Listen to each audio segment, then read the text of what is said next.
Welcome to the REDHEADREVEAL Podcast. I am Jenn Pinkerton, your Redhead host, a psychotherapist, high-performance coach, writer, and speaker. As a connection expert, I help people reveal their connectedness within relationships, transforming from the root causes of beliefs and behaviors that hold them back from thriving in life. Let's talk about how you're thriving. All right, I'm excited today. I've got Israel Rodriguez joining me. This is pretty much a treat because I'm an art lover and I have been following you for a while. So tell me about you. My name is Israel Rodriguez, born and raised in Houston, Texas. I've been doing art for about 10 years, or painting at least, and full-time about 4 years. So yeah, just constantly still on this journey, just trying to grow, I'll say one of the things that caught my eye when I first started following you was that you did something very different than what I see anywhere. And it was very authentic. I felt like you were just, this is what I like and this is what I'm putting out there. And I've watched you grow over a period of time because I've been so interested in following it. And it's amazing how much I think that while you stay true to this same foundation of what you do, everything seems new and exciting each time. Thank you. I'm really impressed with it. And you have this mix. It's like contemporary, it's abstract, and sometimes it's public figures, celebrity figures, and then sometimes it's just something that inspires you, right? Tell me kind of about like how you choose the topic of your art. I mean, a lot of the time it's, like the iconic people or the celebrities and stuff like that. Those are kind of just people that like motivate me, or sometimes it's not necessarily like a specific thing behind it. It's kind of like I feel like that because, I have a certain style. So that certain image I feel like would look good, and so either I haven't done it or I have done it, but it's a different image or something like that. So it's kind of just really just passion projects. If it's not a commission. You do a lot of custom. I do. Artwork. Yeah, I do a lot of commission pieces, whether it's, celebrities or, musicians, stuff like that. And then I also do just, family members, people, their kids. I've painted, kids and grandmas. I'm working on one right now. So it just really depends. And then whenever I do something different, it's those are actual just kind of passion projects as well. It's a big reason actually why I'm trying to either slow down on commissions and to put out more passion projects, because there's a list of things that I want to do. Either that or I don't know. I'm kind of in between. There's just so much I have, planned. So. Well, that's a great problem to have, that you're so in demand for your work. So that's amazing. Yeah. And I also think that as I have guests on here who have either been on a healing journey or are really into their own self-reflection, I see that with you too. I would love to know kind of what your thoughts are about that mental health, self-help space. What do you mean in particular, though? I think that I've seen you at different times comment on people being authentic. That was something I saw. People showing people who you really are and not being afraid to do that. Yeah. And being very real. Yeah. I mean, I think it's really important. I feel like, if you follow my personal page versus my art page, there's a difference, I mean, I'm myself all the time. But I mean, my business page is more for business. My personal page obviously is, but I don't necessarily filter myself. I am who I am. And I think it's important to be that way because people, especially, I mean, they tie it into my artwork, right? So it's like, they know that I'm not just some robot, like putting out these pieces, right? So they get a sense of who I am, how I am, my personality, my life, my dog, like all that in between, right? So what helps with that is that, if they decide to invest in me, it's almost like they're investing in someone that they know rather than just some stranger, right? Because my pieces aren't the cheapest. You can't, unless you're loaded, you're not just gonna be like, hey, let me buy this piece for X amount of dollars. I feel like if you're more in, like you would ease into that more if you know the person, right? It feels like you're helping out a friend or something. Well, it validates that experience for them to have that connection to you. Exactly, that too, right? So, whenever I have shows, it's always, I get a lot of messages and stuff like that, whether it's about my art or just my personal life. And so I try to like have these conversations with people who send me messages or react to my stories and stuff like that. And 9 times out of 10, I don't click on their profile, you know, like I don't go that far into it, but I do acknowledge the person. And, you know, before I know it, we're having like conversations. I'm having 3 or 4 conversations with someone that I don't really even know what they look like, you know, because it's a little, you know, thumbnail. So whenever I have a show, they'll come and they'll pick up where we left off almost. Yeah. And I have to I'm like, oh, so now, you know, I know who this person is. But it's like you know, you build a relationship, you know. Well, it's symbiotic, you know? Yeah. So I think it's important to be that way, you know. You have to, and I know there's a lot of people who either, I guess they can't do it. They can't, or they don't want to. They tell themselves they can't, but I think it's something that we have to learn to try to do. For sure. I completely agree. There's not a can't. You know, it's I think everybody has the capability to grow and learn and stretch themselves, and whether they do or not, it's something different altogether. Yeah. Mm-hmm.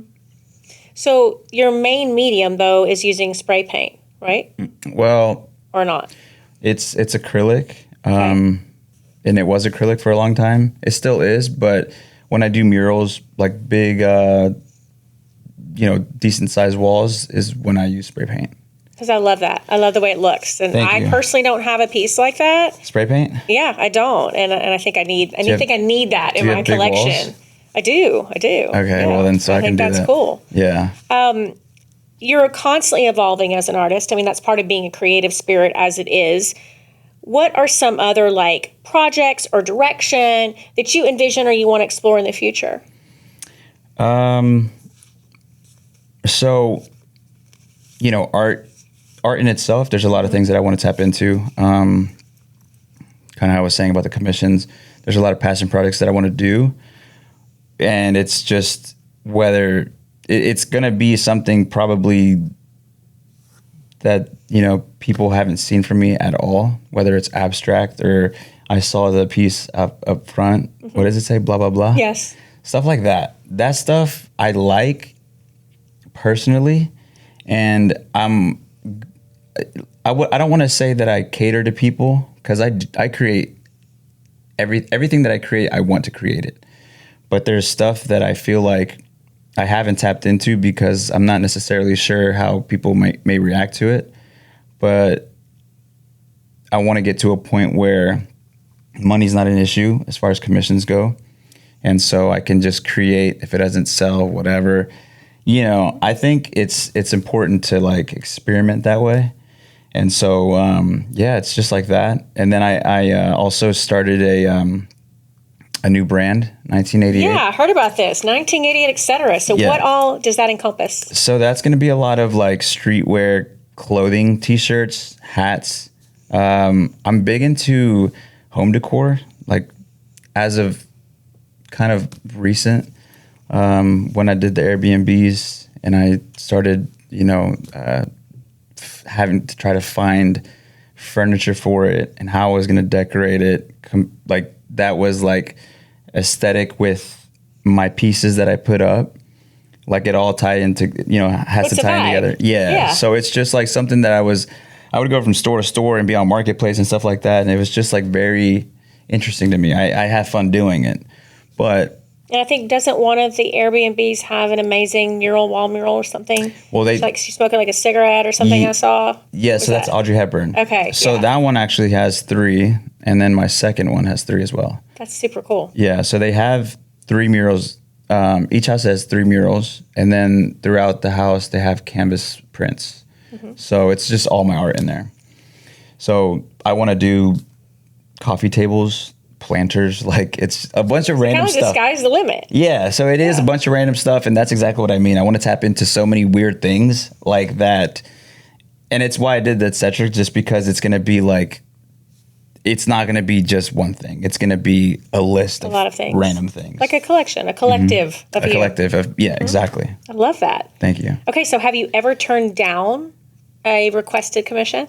All the time. Really? Yeah. So what's that about? If it's not my style, I won't do it. Yeah. So I hear that you stand firm on business of what your beliefs are. Absolutely. Okay. Yeah. But I think that differs sometimes, maybe from other artists in that space. And I think that lends truth to maybe you really having an understanding of who you are. Mm-hmm. That you've figured out, this is who I am, this is who I want to be, and I'm not going to really deviate from my brand and what works for me. Yeah. I mean, it's, I've done it in the past when I was first, you know, it was even before I was full-time, and it was, if I'm not going to enjoy it, I'm just not going to do it. I don't do this for work, you know, I don't consider it work. I have to enjoy it. And if I feel like if I'm working, I don't care how much you're paying me, I'm not going to do it. But that's the drive of being passionate about what you're doing. And that's the difference of something being a job or it being just, you know, what you love to do with your time. Yeah. Mm-hmm. Yeah. So it's, you know, I've done it and I told myself never again. But you live and you learn, you know. I didn't know that that's how I felt about those particular projects until I said yes. And, but I won't do it again. But that's so much about some of the things we talk about on this podcast too, is as I explore and have conversations with people like yourself who do something very different from what I do, and all across these different career paths and career spaces, I find that there's always this unity in people that are successful, and it's almost always because they're being driven by being authentic. Mm-hmm. You know, we can call it passion, we can say, sure, we do something we love, but it's bigger than that. And to me, it's more about you embracing who you are and you're accepting that. And then you're having these firm boundaries about what works for you and what doesn't. Yeah. And I think those things trickle over into everything in life. And sometimes it's easier to start it professionally. Mm-hmm. And then it bleeds over into your personal life that you recognize that's who you are. Yeah. And obviously you setting that stage of this is what I want to do with my art now becomes this is what I want to do with this new brand and this new place I'm going. And it's truly who you are. It's encompassing all of who you are. Mm-hmm. And I think that's how it happened for me too. It was kind of like when because I am my own boss, you know, I do make the rules, my prices, everything, you know? And so I was never given that opportunity, even though I wanted it. Let's say like my 9 to 5, you know, I was with the company for like 7 years. I would ask like, how do I move up? How can I, you know, have more responsibility, different job titles and stuff like that. It always came down to not enough education, not enough experience, just this and that. And so I always felt like I could be someone who can lead, whether it's me and other people or just me and myself, like making decisions. But no one ever gave me that opportunity. So I did it myself. Mm-hmm. And so what happened was after I became full-time and I started making my own money and my own schedule and everything like that. Now, as a person, it's just like can we cuss? Of course you can cuss. Okay, so now I just don't accept any bullshit. You know what I mean? That's good. So it's just like, it's the whole entire thing, you know, it's my career. You've seen the stuff that I've posted. Mm-hmm. You know, I think there's a lot of, it's missing. There's a lot of people who just disrespect artists, you know, and I've always felt disrespected. 9 to 5 was what I mean, you know, someone telling me I'm not good enough or something like that. So that's not going to happen anymore. You know what I mean? So you've created a world for yourself where you can be who you are, follow a passion doing what you love, and being able to set boundaries to really feel glad about that and to know, hey, no one's going to screw with me. No one's going to make me feel less than. Yep, exactly. Mm-hmm. And they can try. And it can be, and you know, like art is subjective or whatever, you know, someone can say they don't like my art. That's cool. And that's not what I mean. You know, it's more than that. It's wasting someone's time. It's, you know, stuff like that. So it's, you know, I usually, it happens a lot. And there's only a very certain point when it's like, I feel like it needs to be publicly addressed. Mm-hmm. And that's when I do it. And those videos take off because I feel like so many people feel like that, you know? Well, you're echoing the sentiments of other people who maybe just don't have the voice or the platform or even might be too afraid to be very honest about what they feel. Yeah. And, you know, I think I'm not, you know, so I'm not, you know, if it needs to happen, I'll do it. But I always get a bunch of messages of people thanking me for saying things and speaking up and stuff like that. So, you know, I'm glad people know what I'm going through. But that's a lot of, credibility to you then, that you really have that kind of relationship with these people that are following you and cheering you on, and recognizing that you're speaking for maybe people that, can't speak for themselves. And going back to that originally job, that 9-to-5 job, what would have happened if they had said, sure, here's some more responsibility, Israel, here's something else you can do, work your way up? I probably would have been stuck there. So in some ways, that door closing was this other door opening for you, because it propelled you to realize, I've got to carve my own way. Yeah. Well, that's not even the reason I left, though. What was the reason? The reason I left was because I went to hair school, which is super random. Like, it is kind of random. So, you're actually throwing me a curveball here. I didn't know this. Yeah, okay. I don't think many people know. There's some people. So I had a friend who was in. She still does hair, and this was, I guess, 5 years ago, and she kind of planted that seed in my head, and she was basically like, I don't even know what started the conversation. I must have been upset about something, because she was like, why don't you just become a hairdresser? Like, you'd kill it. Like, you're a creative.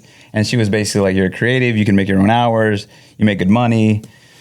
And I was like, I have never even thought about that. You know what I mean? Like, I've never even thought about that. I had maybe thought about becoming a barber, because I'm looking right now, I don't even see a lot of hair under the ball cap here. Yeah, hold on. We got to make sure I have hair, guys. I have hair, full head of hair. So I want to say I maybe was like slightly intrigued in becoming a barber. Like, it crossed my mind, but not women's hair, And so I think, like, I started just Googling, like, she told me about Paul Mitchell, and I looked at other schools, and, I went to tour the school of Paul Mitchell, and I want to say, like, I did the financial aid thing, and, like, after a couple weeks, I put in my 2 weeks, and I was, like, out of there, and that went. But, okay, so that was the reason I became a full-time artist, though. Okay, so how did you take from that to get to here? So the fact that I had no idea what I was doing, so I was there for 6 months, and I left right before I would have to owe the full year. And so I left right before that. And I was like, every day I was like, I don't know what I'm doing. I didn't even know how to hold a blow dryer. It was the worst thing ever.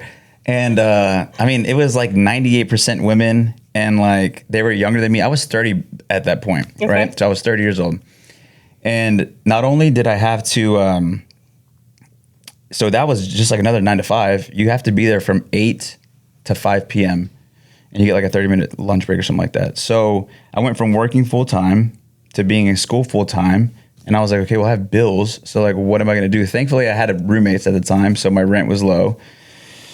And I think my car was paid off. And the only thing I could do was work nights and like at a bar or something like that. And so I got a job at this bar, and I had no like bartending experience or anything. So I had to be a bar back. Okay. So bar back at 30, and the bartenders were like 24, 25. And I'm sitting here, you know what a bar back does, right? Yes. So, and mind you, it was a 2-story bar, and I was only bar back, so I would have to bust ass. It was, and sometimes I'd work for like 7-8 hours, walk out with like $40.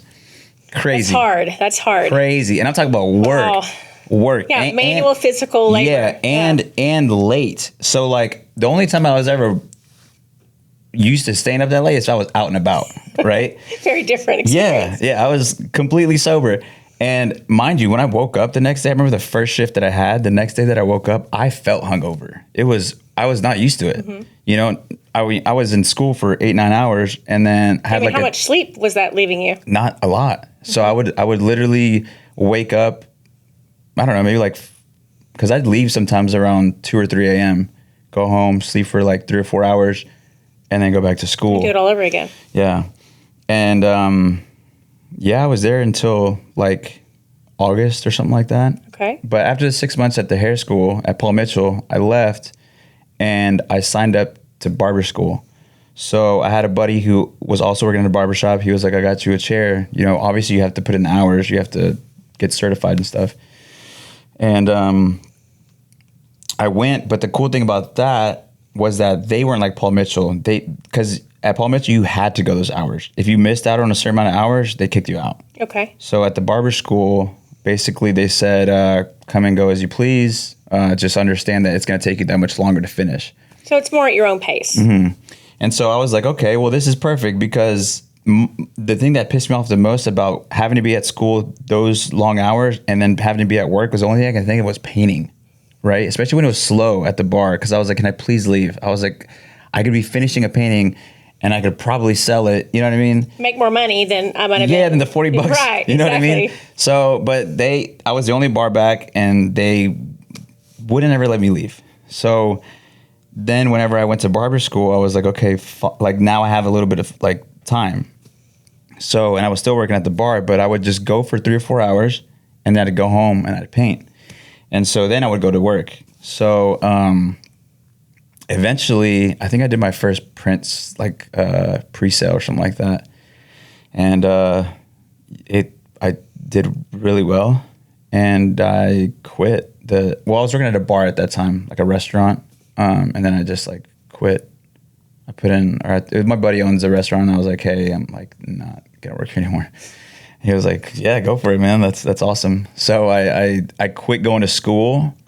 I decided to quit going to school and quit my job. And because I've started to realize the more time that I put into art and painting, the more sales would come in. It just kind of makes sense. You're getting results. Yeah. So I was like, and so I just quit school and the job, and I just woke up a full-time artist. And but that was a risk. I mean, you had to definitely not be risk averse to be able to do that. Yeah. It was something, and it's pretty crazy because then I think I became full-time, you could say December 1st or something like that. And then March, we went in lockdown, COVID. Mm-hmm. And none of us thought it was going to last as long as it did. Yeah, that's scary. You know, but thankfully enough, I guess people had money and were bored and stuck in the house, but I was booked. Like my commissions, like I think April was when it started. I sold a piece and I was booked for like 2 years straight. Wow. Yeah. All during the pandemic. All throughout the pandemic. That's wild. The Houston Texans hit me up. I did 2 pieces for them. That's when I got the Shaq and Kobe for Shaq. Mm-hmm. You know about that, right? Yes. Mm-hmm. That one's like later in December. But tell everybody that's listening might not know, like about that opportunity, what that was. So that one was around, I want to say like mid-November. I just had another podcast, and I don't. So it's Shaq's daughter. Yes. I can't pronounce her name. I always mess it up. It's okay. But if she sees this, she knows, I think. I think she'd think you're cool with it. It's okay. Go on. But so she, like, so I don't, kind of how I was saying, like when someone messages me, I don't necessarily click on their profile. I kind of just respond to the message. She messaged me pretty late. It was like, I think it was like 12:31 a.m. and I was getting ready to go to sleep. I was super tired. And I think I had already flipped my phone over and I heard it buzz and I kind of had to like, let me just check. Whatever, right? So I checked it, saw that she messaged me, and basically she was just like, hey, love your work, been following you for a while. I don't know what to get my dad for Christmas. I was thinking about just like a self-portrait. And I was like, yeah, for sure. Like, I'll send you my prices, my sizes, whatever. And she was like, I think a 48 by 48.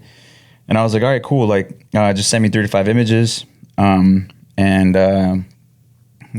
let you know which one works best with my style. She was like, I love your work and I trust you. Just find a picture. It's cool.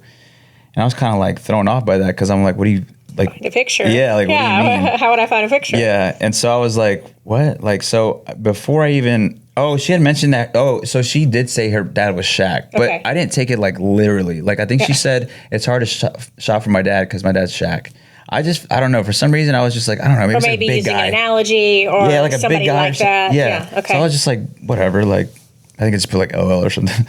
And but when she said that, that's when I clicked on her profile. And I went through her Instagram and I saw she had like she didn't have too many pictures. She had like 10 or 12, but in 2 of them, she had pictures with him. So I was like, wait. Wow, wait, this is an opportunity. And I don't know. I guess I was just super tired because even in her name, it said O'Neill. But I went back before she even like responded to anything. And I was like, hold on, like your dad's actually Shaq? And she was like, yeah. She was like, she sent me 2 screenshots of them FaceTiming. I was like, what the hell? Like, what is going on? And I like immediately just woke up. I was like, you're what? like planning, you're thinking. Yes, you're I was like, what is going on? Is this for real? And I was like, yeah, let me find some pictures. And I think I found pictures that night or it was like the next day. But I was just like, she sent me a deposit. And yeah, a couple of days passed and I was like, man, I would love to do, I had already done a Kobe piece. I think I had done one. And I was very just excited. And I was like, I feel like it would be cool to do a set, like a Kobe and a Shaq, right? And so I found some photos that I liked and I sent them over and I asked her and she was like, yeah, let's do it.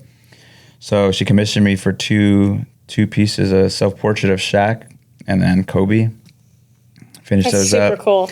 Yeah, finished those up and when I was done, so she was gonna surprise him for Christmas, and that was the whole plan. But around Christmas time, I had finished a couple of days before or something like that, and I sent her a photo of them done, and he ended up surprising them. That's when she was living here. They had a house in Sugar Land, and he flew in and surprised them. So he was in town.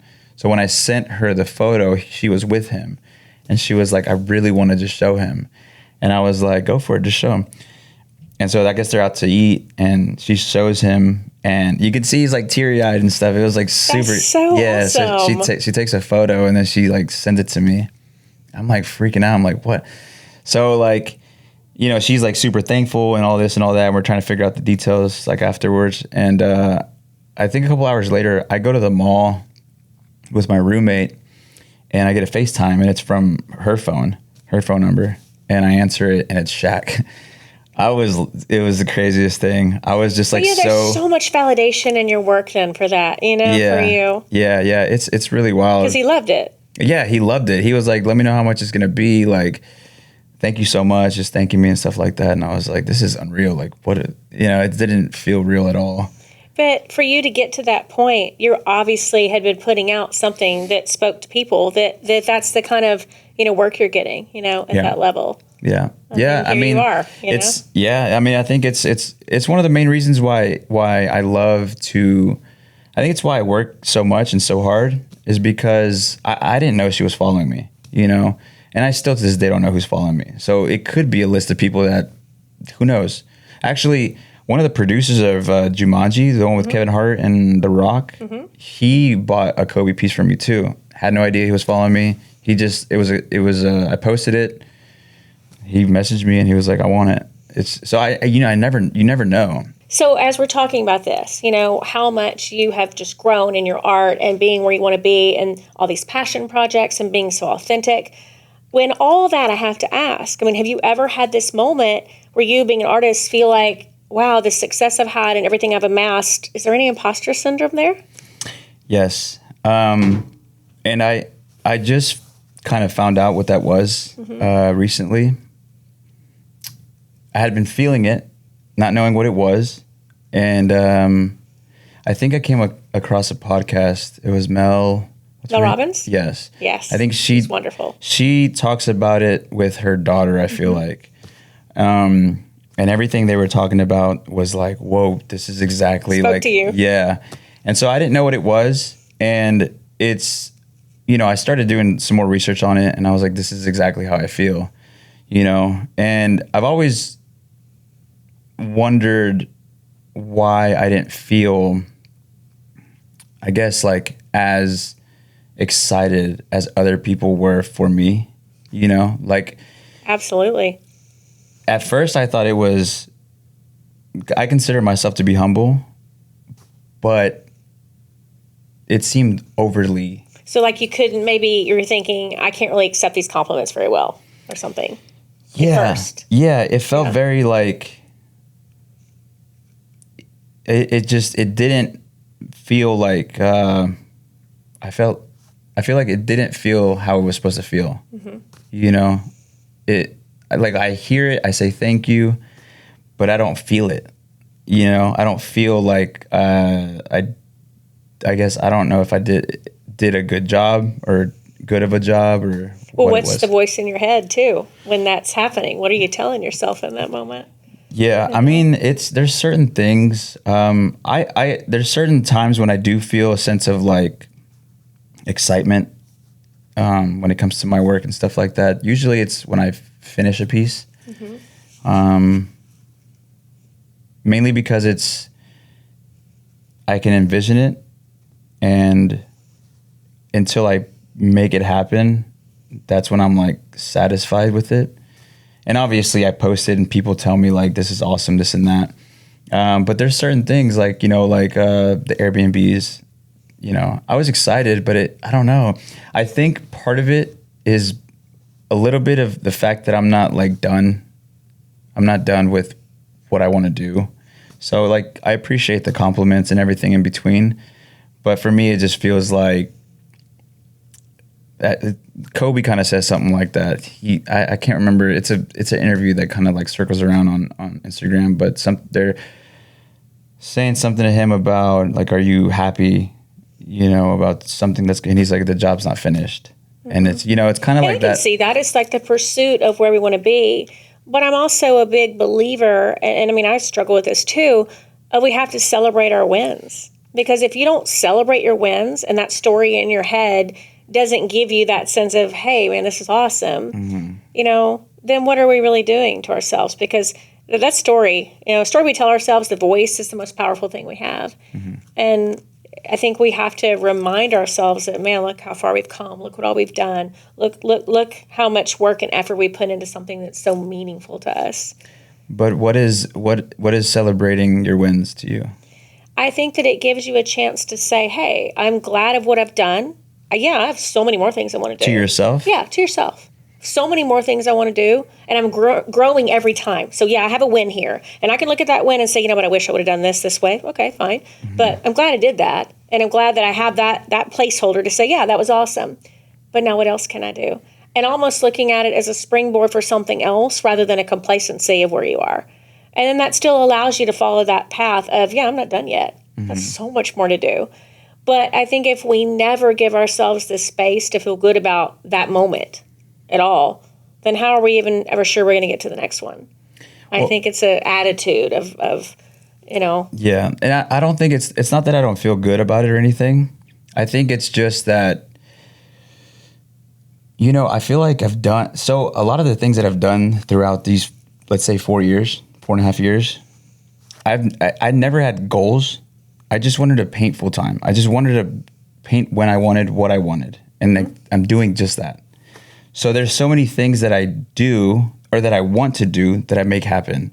So it almost feels like it sounds, I don't know what it sounds like. I don't know if it sounds arrogant or not. I don't want it to come off that way. But every time I have a goal, I do it.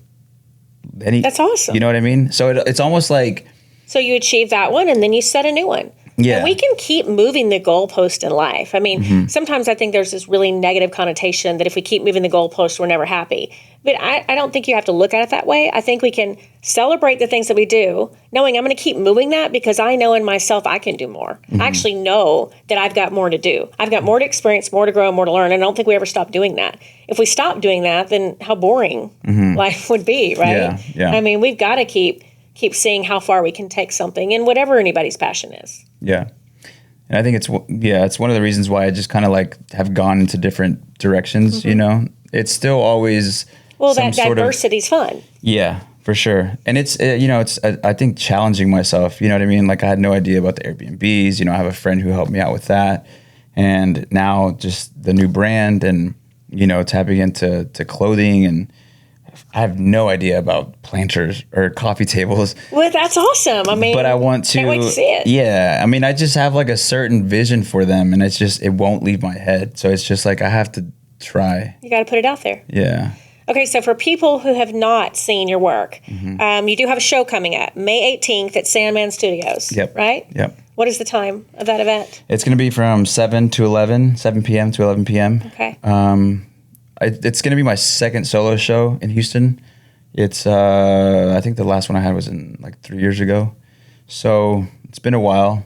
I've had plenty of shows, like group shows. Usually I have shows where it's, host, but also participate. But then I like get usually like 20 other local artists. Right. Kind of just, obviously they showcase their art, I showcase mine. This one's going to be just me though. So it's going to be around 20 pieces of work. And we got a DJ, we got drinks. It'll be a good time. It sounds like fun. It always is, yeah. Well, if you guys that are all listening have not seen his work, you got to come out and celebrate it. I think it's going to be great. Definitely. I feel like this was so inspiring for maybe people who are not following their passion. People who are too risk averse, too afraid. What if they fail? Mm-hmm. And I think that your message will probably really hit home with some people that need that extra idea of, hey, I can do that too. I hope so.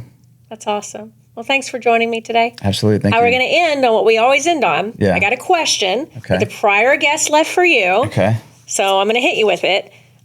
They said, what is the one thing that you could be doing now that would leave the greatest impact?